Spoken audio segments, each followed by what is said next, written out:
रानू चिड़िया की सुबह शुरू हो चुकी थी। घर की सफाई, बच्चों के जागने से पहले का दाना पानी समेटना उसकी जिंदगी का रोज का नियम था। कमर में अजीब सा दर्द है आज। लगता है कल जो दूर वाले जंगल से भारी मकई की बाली उठाकर लाई थी उसी की वजह से है। खैर बैठ गई तो बच्चों का नाश्ता लेट हो जाएगा। गुड़िया और कुकू को टाइम पर दाना देना है। तभी घोंसले के दूसरे कोने से रानू की सास अंगड़ाई लेते हुए उठती है और तुरंत चिल्लाना शुरू कर देती है। अरे ओ रानू, सुबह के 6 बज गए और अब तक मेरे पीने के लिए गुनगुना पानी तैयार नहीं हुआ। जब देखो तब कछुए की चाल चलती रहती है। रात भर सोती है, फिर भी सुबह पैर भारी रहते हैं इसके। नहीं माँ जी, मैं तो 4 बजे ही उठ गई थी। बस घोंसले की लिपाई पुताई कर रही थी और बच्चों के लिए मकई पीस रही थी। ये लीजिए आपका पानी। बहाने मत बना। 4 बजे उठी होती तो अब तक आंगन चमक रहा होता। बहू हो तो बहू की तरह फुर्ती दिखाओ। तुम्हारी उम्र में मैं पूरे कुनबे का दाना अकेले लाती थी और घर भी संभालती थी। सूरज आसमान में चमकने लगा था। रानू ने बच्चों को दाना खिलाया, उन्हें नहलाया और अब वो खुद भूखे पेट बाहर जाने की तैयारी कर रही थी क्योंकि घर का राशन खत्म होने वाला था। मम्मा मम्मा, मुझे आज मीठे बेर खाने हैं। आप जब जंगल जाओगी तो मेरे लिए लाल वाले पके बेर लेकर आना ना प्लीज। और मम्मा, मेरे पंख में थोड़ी चोट लगी है, मुझे आज उड़ने का मन नहीं है। आप घर का काम जल्दी खत्म करके मुझे कहानी सुनाना। हाँ मेरे बच्चों, गुड़िया के लिए बेर भी लाऊंगी और कुकू को कहानी भी सुनाऊंगी। तुम दोनों तब तक दादी के पास बैठो, मैं उड़कर जाती हूँ और दोपहर का दाना लेकर आती हूँ। टुन्नू चिरा डाल से टोकते हुए कहता है, रानू जरा सुनो, आते वक्त जरा मेरे दोस्त कालू कौवे के यहाँ से मेरी उधारी का हिसाब भी चुकता कराना। और हाँ, आज दाना थोड़ा ज्यादा लाना। रोज रोज तुम आधा पेट दाना लाती हो, ढंग से पेट भी नहीं भरता। अजी, मैं सुबह से एक पैर पर खड़ी होकर सारा काम कर रही हूँ। बाहर तेज धूप है, इतनी दूर उड़कर जाना और दाना लाना आसान नहीं होता। आप भी अगर आज मेरे साथ चलते तो क्या मैं थककर चूर हो जाता हूँ बाहर के कामों में। तुम औरतें घर में करती ही क्या हो? सुबह उठी, थोड़ा घास फूस इधर उधर किया, 2 दाने चुग कर ले आई और समझती हो कि पहाड़ तोड़ दिया। तुम पर तो बात करना ही बेकार है। दोपहर की चिलचिलाती धूप में जहाँ सारे पक्षी पेड़ों की घनी छांव में आराम कर रहे थे, वहीं रानू चिड़िया मिलो दूर उड़कर अनाज इकट्ठा कर रही थी। तेज धूप से उसका सिर चकरा रहा था, लेकिन बच्चों का चेहरा सोचकर वो उड़ती रही। धूप बहुत तेज है, पंख जैसे जल रहे हैं, लेकिन अगर आज रुक गई तो शाम को सासू माँ के ताने और बढ़ जाएंगे। टुन्नू जी को लगता है कि घर का और बाहर का काम संभालना कोई खेल है। कोई मेरी पीठ पर रखे इस बोझ को नहीं देखता। रानू उड़ते हुए रास्ते में बबली कबूतरी के पास रुकती है, जो ठंडी छांव में बैठी थी। अरे रानू बहन, इस भयानक गर्मी में तुम कहाँ से उड़ती चली आ रही हो? देखो तो सही, तुम्हारा चेहरा कितना पीला पड़ गया है। बैठो, थोड़ा पानी पी लो। क्या करूं बबली बहन, आराम हमारे नसीब में कहाँ। सुबह घर का सारा काम निपटा कर निकली थी, अब ये दाना लेकर वापस जा रही हूँ। घर जाकर फिर से खाना बनाना है, बच्चों को देखना है। सच में रानू, हम औरतों की जिंदगी बस कोल्हू के बैल जैसी हो गई है। दिन रात खटो, पर शाम को कोई ये नहीं कहता कि तुम थक गई होगी। थोड़ा आराम कर लो। तुम अपना ध्यान रखा करो बहन। शाम ढले रानू जब घोंसले में पहुंची तो उसकी हिम्मत जवाब दे चुकी थी। उसने भारी टोकरी एक तरफ रखी और खुद जमीन पर बैठ गई, लेकिन किसी ने उससे ये नहीं पूछा कि उसकी तबीयत कैसी है। बस इतना ही दाना लाई, इतनी देर लगा दी और लेकर आई सिर्फ मकई। मैंने कहा था ना कि आज बाजरा लेकर आना। मेरा पेट मकई से खराब हो जाता है। दिन भर बाहर क्या मक्खियाँ मार रही थी। माँ जी, बाजरे का खेत बहुत दूर था, मुझसे और आगे उड़ा नहीं गया। मेरा सिर बहुत जोर से दर्द कर रहा है। आते ही अपना रोना शुरू कर दिया। दिन भर बाहर घूम कर आई हो, ताजी हवा खाकर आई हो और यहाँ आकर बीमारी का बहाना बना रही हो। चलो जल्दी से उठो और खाना बनाओ, मुझे बहुत भूख लगी है। आप लोगों को मेरी मेहनत कभी दिखाई नहीं देती। सुबह से एक पल को बैठी नहीं हूँ। बाहर जरा उड़कर देखिए, तब पता चलेगा कि कितनी मेहनत लगती है। ज्यादा मत बोलो रानू, जो काम तुम करती हो वो जंगल की हर चिड़िया करती है। कोई तुम पर अलग से एहसान नहीं कर रहा। चुपचाप काम पर लगो, बकवास मत करो। रात भर रानू तेज बुखार में तपती रही। सुबह की रोशनी फैल चुकी थी, लेकिन आज रानू का घोंसला खामोश था। न चूल्हा जला था, न पानी भरा गया था। रानू का पूरा शरीर आग की तरह जल रहा था। उफ, माँ जी, टुन्नू जी, मुझसे उठा नहीं जा रहा। मेरे हाथ पैर काम नहीं कर रहे हैं। कोई मुझे थोड़ा सा पानी दे दो। अरे ओ रानू, धूप सिर पर आ गई है और तू अब तक सो रही है। आज क्या सूरज पश्चिम से निकलेगा? उठती है या मैं आकर उठाऊं? सास घोंसले के अंदर आती है और रानू को सोता देख आंखें लाल कर लेती हैं। अरे ये तो सच में पड़ी हुई है। चल उठ, बच्चे रो रहे हैं, उनके लिए दाना कौन पीसेगा? माँ जी, मुझे बहुत तेज बुखार है। कृपया आज टुन्नू जी से कहिए कि वो बच्चों को देख लें। मुझसे हिला भी नहीं जा रहा। लो भाई, नखरे देखो इसके।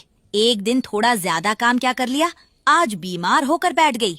टुन्नू, ओ टुन्नू, जरा इधर आना। देखना तुम्हारी महारानी को क्या हुआ है।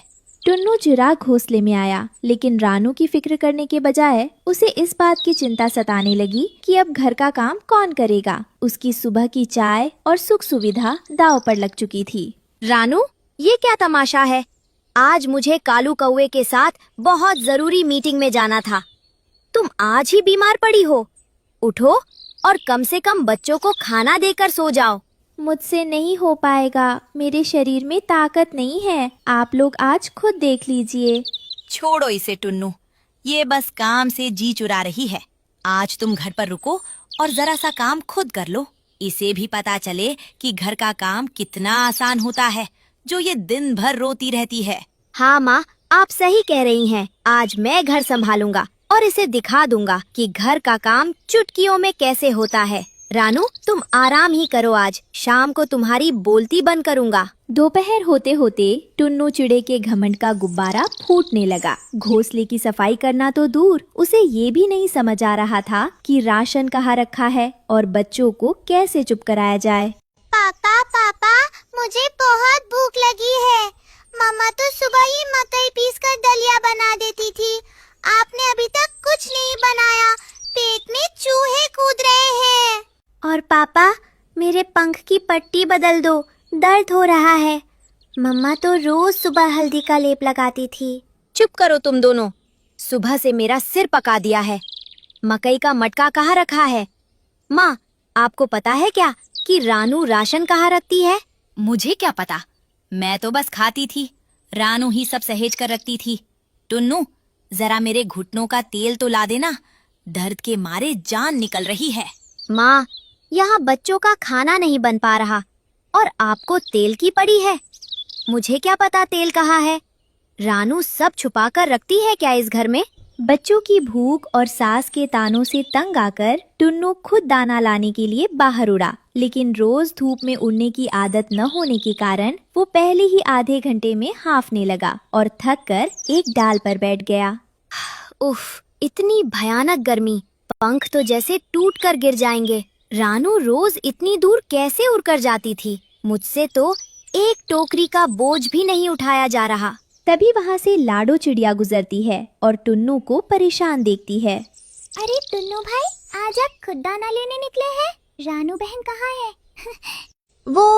वो आज रानू की तबीयत थोड़ी खराब है, तो मैंने सोचा आज मैं ही दाना ले आता हूँ। घर का काम ही क्या है, थोड़ा सा दाना ही तो लाना है। अच्छा टुन्नू भाई, रानू बहन रोज बीमार होकर भी घर का काम करती है और बाहर से दाना भी लाती है। आज एक दिन आपको करना पड़ा तो चेहरे का रंग ही उड़ गया।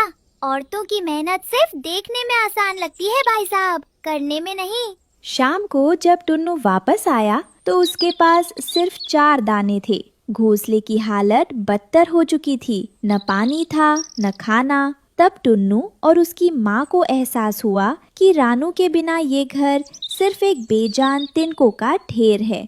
आ गया टुन्नू, कुछ लाया कि नहीं? भूख के मारे मेरी तो आंखें बंद हो रही हैं।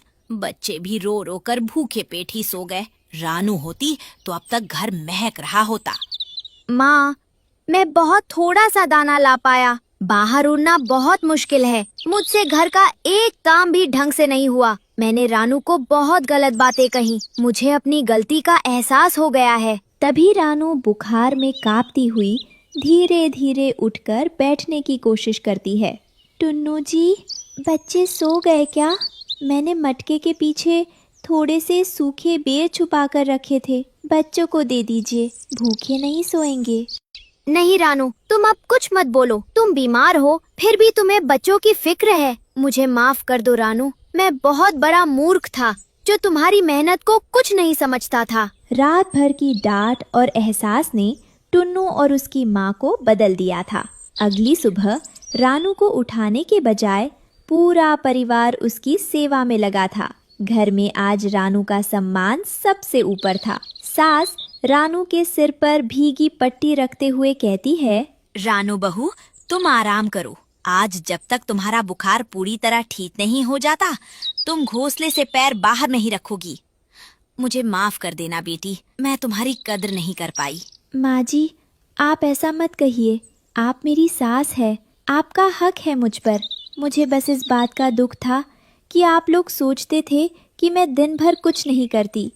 रानू, तुमने इस घर को अपने खून पसीने से सींचा है। कल एक दिन में मुझे समझ आ गया कि तुम्हारे बिना हमारा कोई अस्तित्व नहीं है। तुम इस घर की रीढ़ की हड्डी हो। मम्मा, आप जल्दी से ठीक हो जाओ। पापा ने जो दलिया बनाया है वो बिल्कुल अच्छा नहीं है। हमें आपके हाथ का ही खाना खाना है। कुछ ही दिनों में रानू पूरी तरह स्वस्थ हो गई, लेकिन अब घर का माहौल बदल चुका था।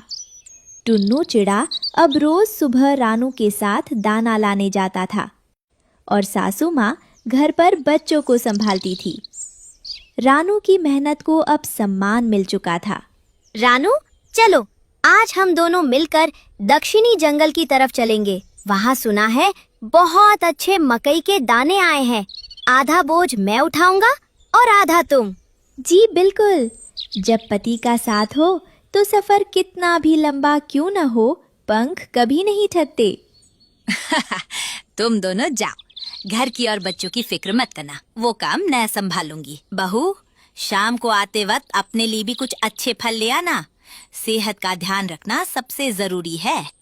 शुक्रिया माँ जी, आज मुझे लगता है कि मेरी मेहनत सफल हो गई। एक औरत को धन दौलत नहीं, बस अपने परिवार का प्यार और सम्मान चाहिए होता है।